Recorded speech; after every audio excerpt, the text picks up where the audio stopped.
This is Democracy Now!, democracynow.org, The War and Peace Report. I'm Amy Goodman with Aaron Mate. Our guest for the hour is MIT Institute Professor Emeritus Noam Chomsky, known around the world for his political writings. We're going to turn right now to the issue of Russia and Ukraine. Secretary of State John Kerry's meeting with Russian counterpart Sergei Lavrov in Geneva to discuss the conflict in Ukraine. The meeting comes just days after Kerry publicly accused Russian officials of lying to his face about their military support for separatist rebels. Russia and Ukraine are also holding direct talks in Brussels to resolve a dispute over delivery of Russian gas. The UN said today the death toll from the nearly year-old conflict has topped 6,000. A recent ceasefire continues to hold over a shaky start. Also in Russia, the murder this weekend on Friday night of the opposition leader Boris Nemtsov, a former deputy prime minister turned dissident politician. Nemtsov was shot dead Friday night near Red Square. He was going to lead a major rally that was critical of Vladimir Putin on Sunday. It grew much larger after his death, with tens of thousands, perhaps 50,000 people marching past the Kremlin carrying signs reading, "I am not afraid." Noam Chomsky, if you can comment on what's happening in Russia and Ukraine. What's happening is quite ugly, and I think the criticisms are mostly accurate, but they're kind of beside the point. There's a background that we have to think about.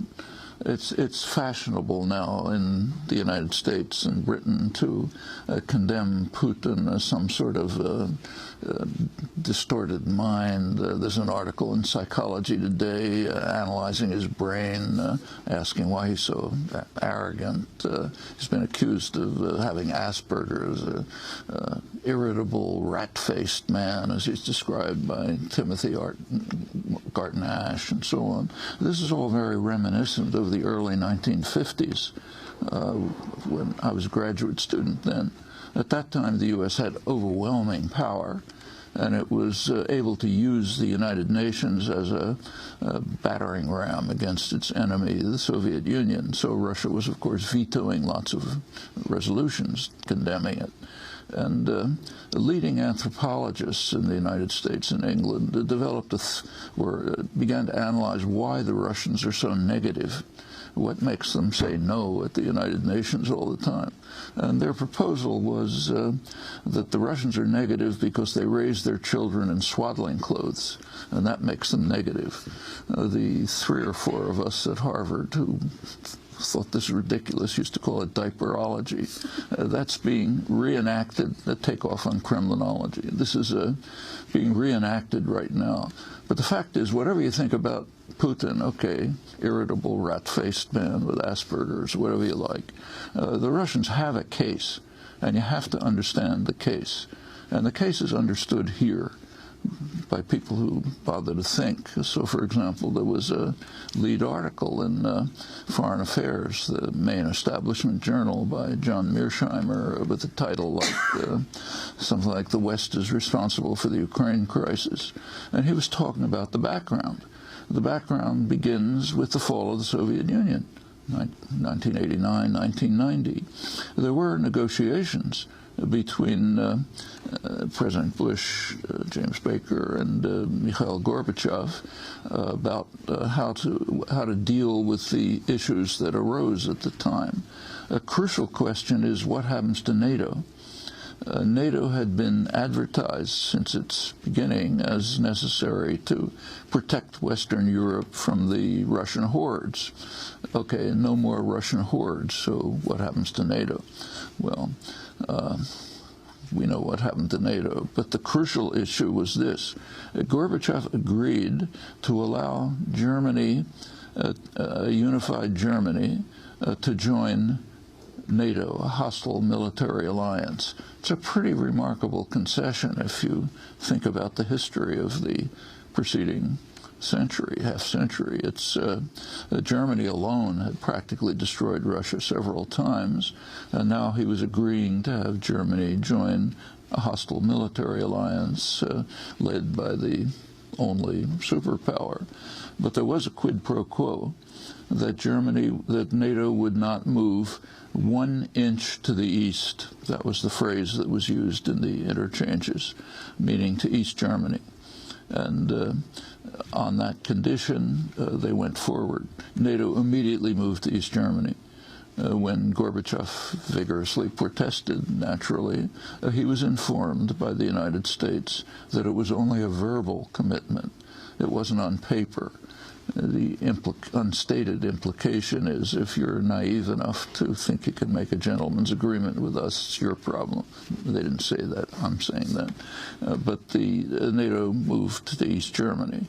Under Clinton, moved right up to Russia's borders. Just a couple of weeks ago, U.S. Military equipment was taking part in a military parade in Estonia, a couple hundred yards from the Russian border. Russia's surrounded by U.S. Offensive weapons. Sometimes they're called defense, but they're all offensive weapons. And the idea that the new government in Ukraine that took over after the former government was overthrown, last December, late December, it passed a resolution overwhelmingly, I think something like 308 or something, announcing its intention to take steps to join NATO. For no Russian leader, no matter who it is, could tolerate Ukraine right at the geostrategic center of Russian concerns joining a hostile military alliance. I mean, we can imagine, for example, how the U.S. would have reacted, say, during the Cold War if the Warsaw Pact had extended to Latin America and Mexico and Canada were now planning to join the Warsaw Pact. Of course, that's academic, because the first step would have led to a violent U.S. response and wouldn't have gone any further. A Cuban Missile Crisis. Yeah, and it's very interesting to think about what actually happened at the Cuban Missile Crisis, which is very striking. The crucial issue at the missile crisis was the peak moment was October 26th and 27th, right at the end. Khrushchev had sent a letter to Kennedy offering to end the crisis by simultaneous public withdrawal of Russian missiles from Cuba and U.S. missiles from Turkey. These were obsolete missiles for which a withdrawal order had already been given because they were being replaced by much more lethal U.S. missiles and Polaris submarines, invulnerable submarines. So that was the offer. They would withdraw the missiles. We would withdraw obsolete missiles, which are already being replaced by more lethal ones. Kennedy refused, and his own subjective assessment, whatever that means, of nuclear war was a third to a half. That's got to be the most horrific decision in history. Khrushchev backed down, fortunately. The U.S. did secretly say that it would withdraw the obsolete missiles, of course, which didn't need any more. But if you take a look at the balance of power that was assumed to be legitimate, you have to establish the principle that we have a right to surround anyone with lethal offensive weapons that can obliterate them in a second, but they can't do anything anywhere near us. Same as take a look at the conflict with China over the maritime conflict. Where is it taking place? I mean, is it off the coast of California? Is it in the Caribbean? No, it's off the coast of China. That's where we have to protect what we call freedom of the seas, not in China's waters. This is a part of the concept that we basically own the world. And we have a right to do anything anywhere we like, and nobody has a right to stand up to it. Now, in the case of the Ukraine, whatever you think about Putin, think he's the worst monster since Hitler, they still have a case. And it's a case that no Russian leader is going to back down from. They cannot accept the Ukrainian move of the current government to join NATO, even probably the European community. There is a very natural settlement to this issue, a strong declaration that Ukraine will be neutralized. it won't be part of any military alliance.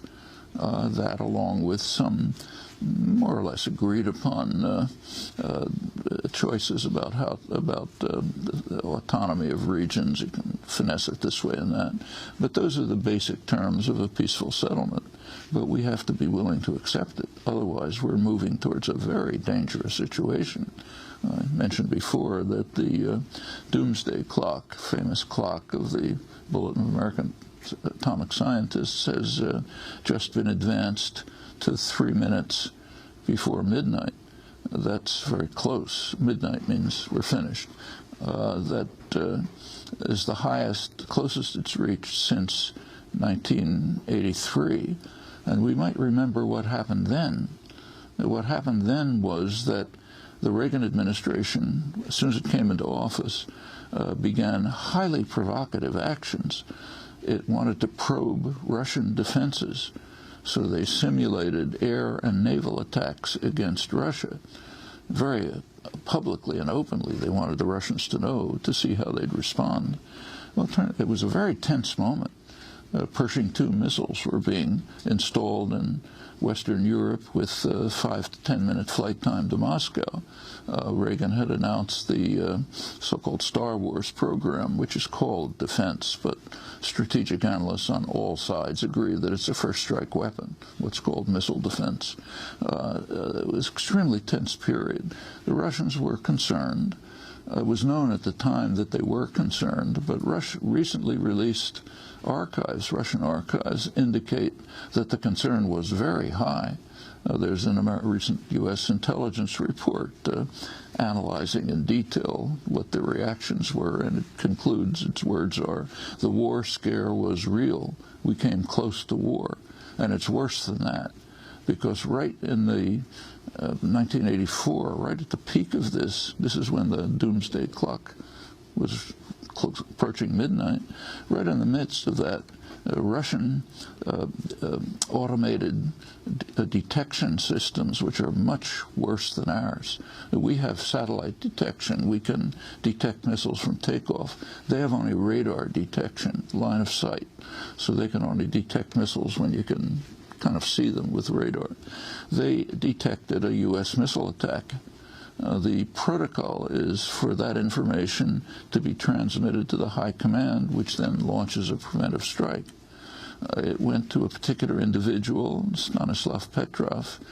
He just decided not to transmit it. That's why we're alive to talk about it. We're going to have to break, then come back to Noam Chomsky, a professor emeritus at Massachusetts Institute of Technology, author of over 100 books. We'll be back in a minute.